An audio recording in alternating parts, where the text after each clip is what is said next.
ma'asyiral muslimin. Dan sekarang dalam rangka itu saya harus menyinggung sesuatu yang mungkin membosankan saudara, atau saudara mungkin sudah banyak dengar, yaitu Yapi dan fitnahan orang kepada Yapi. Saya kira hamba yang dhaif ini, kalau anda dengar bahwa hamba ini difitnah, itu saya kira wajar. Saya sendiri tidak gelisah.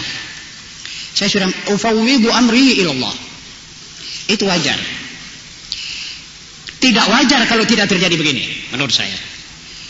Sebab semua makhluk yang menjalani kebaikan, menurut sejarah, semua orang yang bertujuan baik akan mengalami seperti ini. Jangan jauh-jauh, Rasulullah Shallallahu Alaihi Wasallam difitnah, dikatakan Rasulullah syair, Rasulullah sahir, Rasulullah kena penyakit sihir, Rasulullah gila, Rasulullah ini, Rasulullah itu, difitnah. Dan Rasulullah SAW tidak menjawab hal ini. Dia tetap mengatakan qulu la ilaha illallah taslam. Sebab ini termasuk soal pribadi, dan ini harus dilupakan oleh beliau. Beliau akhlaknya luas, besar, tidak mengindahkan begitu. Mudah-mudahan kita bisa mengikuti akhlak beliau itu. Amin ya rabbal alamin. Jika tidak ada fitnah ini, saya sendiri akan meragukan apa yang kita kerjakan ini. Tapi sekarang insya Allah, tiap banyak fitnah, saya lebih yakin bahwa apa yang sebenarnya dalam hati insya Allah ditahqiqkan oleh Allah Subhanahu wa taala. Tidak ada yang selamat dari fitnah. Ali bin Abi Thalib difitnah, dikatakan ente ya Ali kafir. Al-Hasan wal Husain difitnah. Imam Syafi'i, Imam Malik, Imam Ahmad, Ibnu Hanbal, Imam Abu Hanifah, Habib Muhammad al-Muhdar difitnah di Bondowoso. Habib Muhammad bin Idrus al-Habsyi yang pesaraiannya digubah difitnah sampai masuk penjara beberapa bulan. Jadi masalah ini masalah biasa. Jika awam menyerap itu fitnah dari mulut orang-orang yang bergerak untuk itu, maka saya kira itu tidak mengherankan. Insya Allah mereka kalau banyak membaca, mereka akan tahu sendiri apa nilai dari kata-kata orang dan fitnah itu. Tapi yang menyedihkan, kalau para ulama mendengar fitnah ini lalu mengekat, memutuskan hubungan dengan Yapi tanpa ada suara dan tanpa kabar. Kenapa tidak lantas berhubungan dengan kami?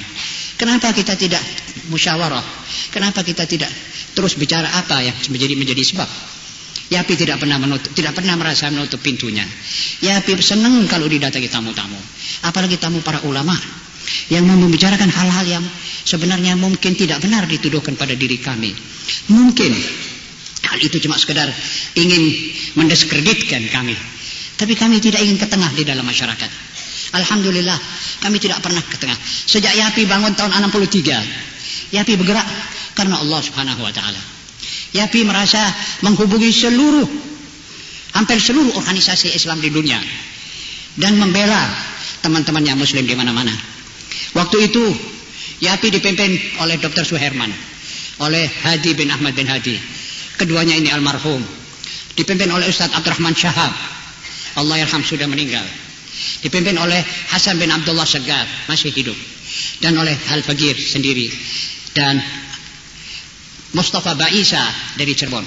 Kami bekerja, nulis ke teman-teman kita kaum muslimin. Sampai waktu Muhammad Ali Clay waktu itu dipenjarakan karena dia enggan masuk dalam volunteer, dalam sukarela, barisan sukarela ke Korea atau ke lupa saya, itu dipenjarakan. Kami bela langsung ke Jaksa Agung Amerika. Dan Jaksa Agung kami minta menyampaikan tindasan ini kepada Muhammad Ali, dan disampaikan. Dan Muhammad Ali menjawab, terima kasih, saya tidak menyangka bahwa ada teman-teman saya yang jauh membela saya dalam penjara ini. Kami senang karena umat Islam, karena Muslim menyenangi hatinya Muslim. Itu tujuan kami. Tujuan kami ingin mendekatkan antara Muslim dengan Muslim. Kalau orang salah sangka, itu soal dia, bukan soal saya.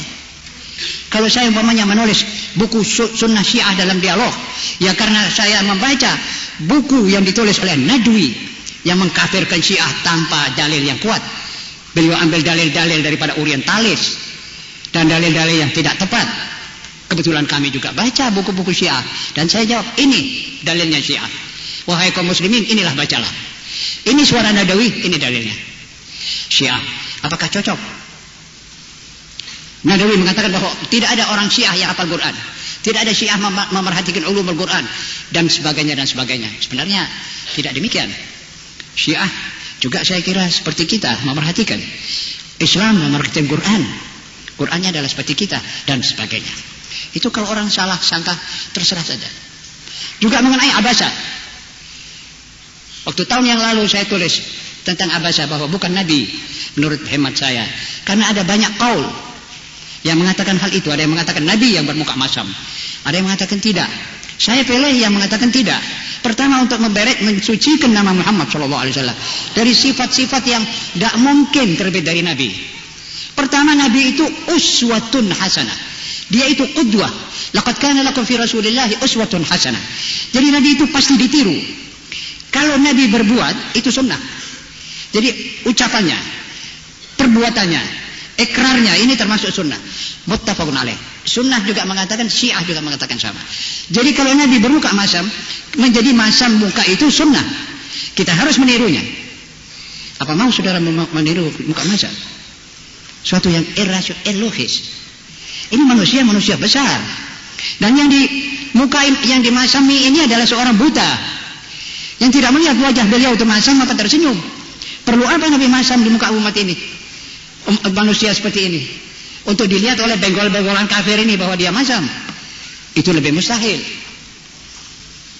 Faedahnya apa beliau masam? Ini muslim.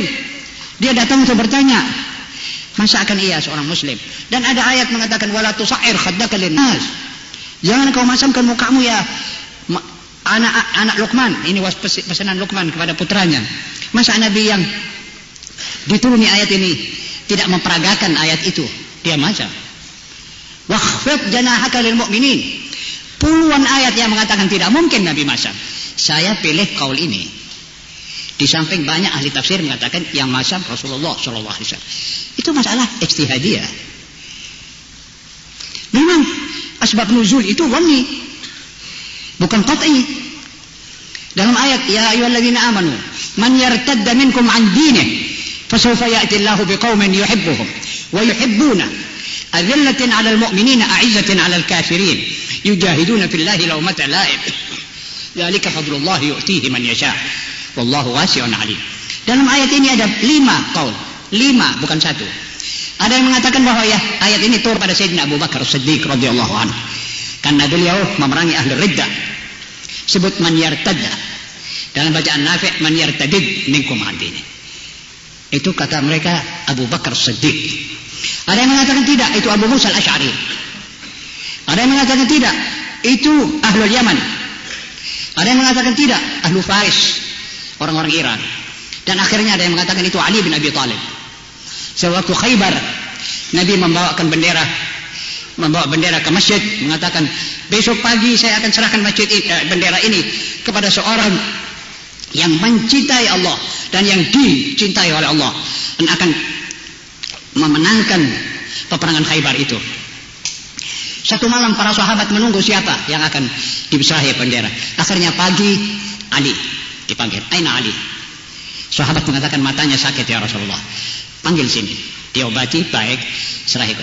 Ada masalah yuhibbuhum wa yuhibbuna. Jadi ada 5 qaul. Anda boleh pilih. Kalau Anda kuat menelaah mana dalil yang lebih kuat, mana rawi-rawi yang paling baik, itu Anda bisa berbuat. Tapi kalau tidak, Anda boleh pilih. Mengambil 5 juga tidak menjadi soal. Itu masalah kita. Saudara-saudara, syarat kelima adalah kekuatan. Tidak ada perjuangan tanpa kekuatan. Kekuatan ini sudah diperintahkan oleh Allah Subhanahu wa taala untuk kita sediakan. Wa a'iddu lahum mastata'tum min quwwatin wa min ribatil khail. Kekuatan itu bisa kekuatan ilmu, kekuatan persatuan, kekuatan ekonomi, kekuatan fisik, kekuatan iman, kekuatan macam-macam. Ini perjuangan. Kurang dari ini, perjuangan bisa dikatakan kurang, bisa diharapkan akibatnya. Ma'asyiral muslimin, barangkali saya sudah banyak mengambil waktu dari teman-teman pembicara yang akan berikut ini.